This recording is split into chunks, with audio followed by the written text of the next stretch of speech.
Lupino ran his racket of sex, drugs, and contract killings from a sleazy hotel in a slum block of tenements. The NYPD was closing in. I could hear the sirens. Their wail was a crescendo. Lupino thought he could get us by taking Alex out and leaving me to take the fall for it. All he had gotten was my attention. I went for the hotel first. It was a sad old thing with flickering lamps and faded colors, cheap mobster punks and tired-eyed prostitutes. I walked straight in, playing at Bogart, like I'd done 100 times before. The place was run by a couple of murdering mobsters with shark smiles. The Finito brothers. Ladies and gentlemen, it's the pain in the butt. Pain to the max. You're killing me. Did you make that up yourselves, or you get some wino downstairs to come up with it? Don't answer that. A rhetorical question. I got something for the boss. Lupino around? That kind of depends on who's asking. A friend or a junk squad plan. Don't answer. It's one of them, how do you put it, rhetorical questions. Lupino ain't here, but he said bye. Lupino wasn't in his cheap hotel. Instead, I ran into the Finito brothers. Lupino... My cover had been blown. The door slammed shut behind me. And then I was dodging bullets like raindrops. Pain in the butt. Ha ha! Pain to the max. Junk squad kid. Got to pick it up in Marble City for you. Deeper than lying down.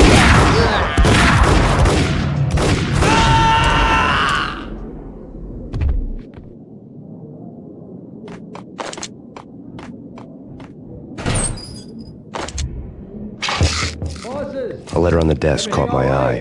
Bosses! Joey! Virgilio! You right in there? You're not answering. Call the others.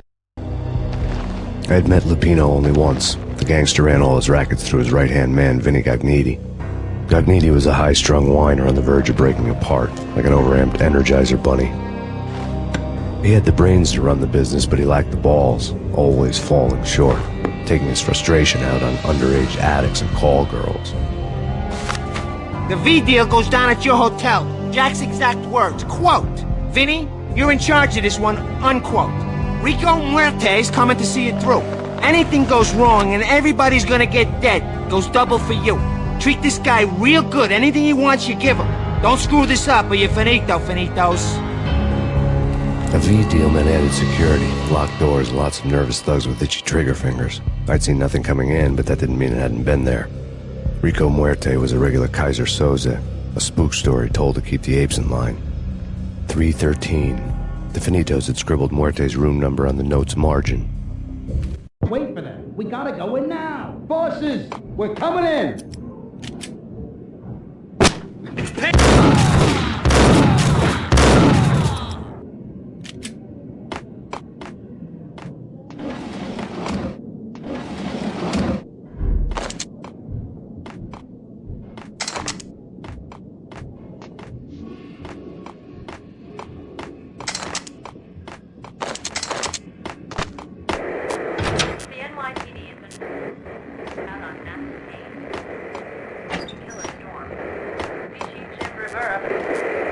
Take whatever steps necessary. Here stated that Valkyrie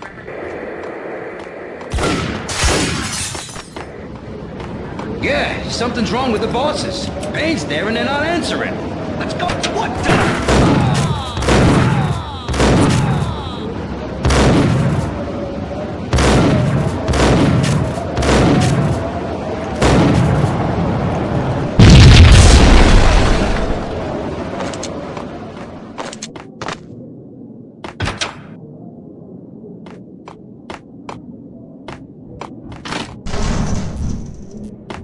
Yo!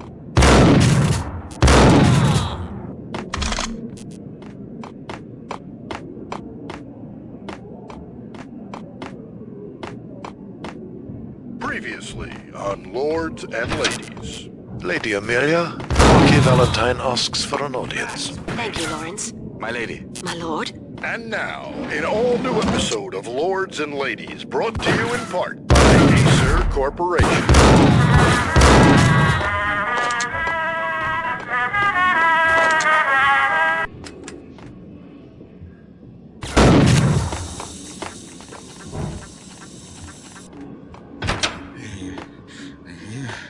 V-head junkies could go off without a warning. I had to be careful.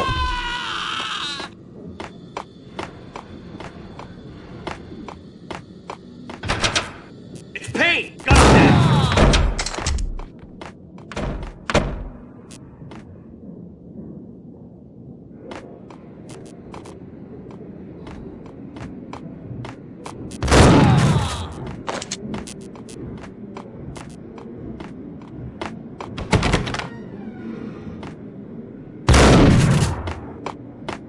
Piece of crap! Ooh, careful. It might...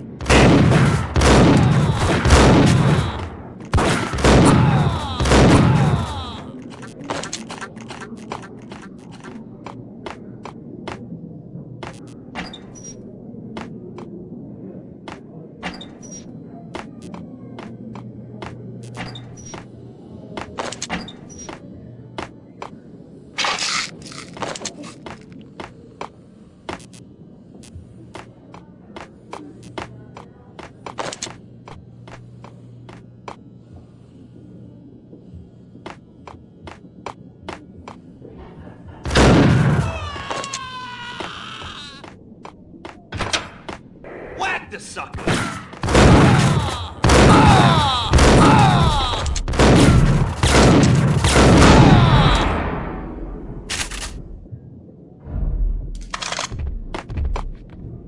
I'd found Muerte's room, where they'd received a letter. Our investigation had turned up nothing to link Angelo Punchinello, the head of the Punchinello family, to Valkyr. All tracks had ended with Jack Lupino. The letter in Muerte's room was signed by the Don himself. It was the first hint that the Kingpin knew what was brewing inside his syndicate. The trouble you got into after the Chicago screw-up. The Punchinello family bailed you out. You have been waiting for a chance to pay us back. One of our trusted boys has a monkey the size of King Kong on his back. And we need your special skills for backup on a major deal. Collecting evidence had gotten old a few hundred bullets back. I was already so far past the point of no return I couldn't even remember what it looked like when I had passed it.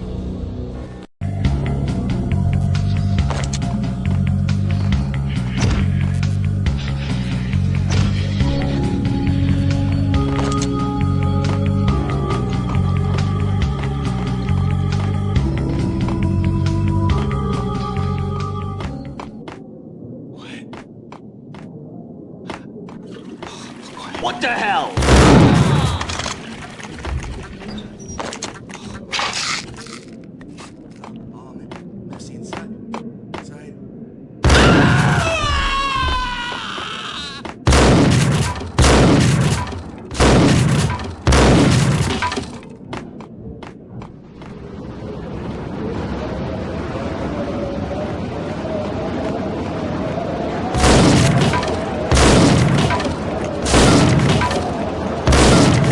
I didn't want to know what had happened here. It was not a pretty sight.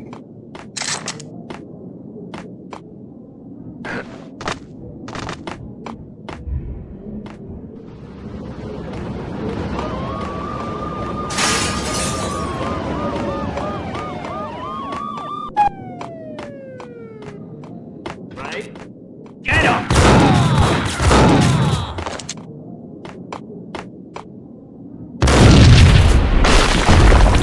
What the hell?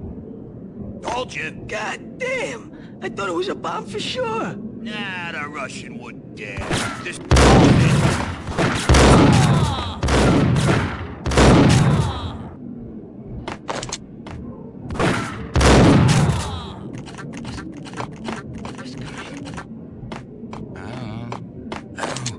I don't know. It's coming.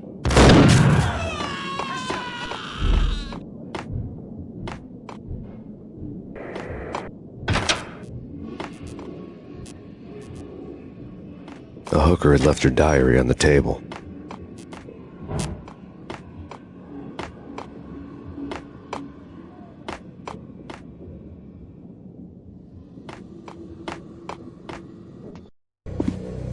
The diary belonged to a hooker named Candy Dawn. The read would have made a vice cop blush. Had talks with the mystery hag over the phone again. Sent her the latest One-Eyed Alfred tape. long as the hag keeps paying for the tapes, the old man could come every day for all I care. She had a nice sideline, making secret X-rated flicks of her clients and selling them to the highest bidder. It would get her killed if her V-fix for the day didn't do it first.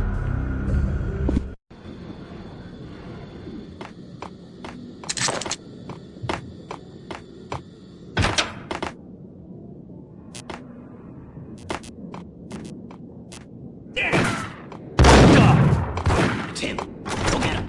No, wait, you go get him. You go and get him.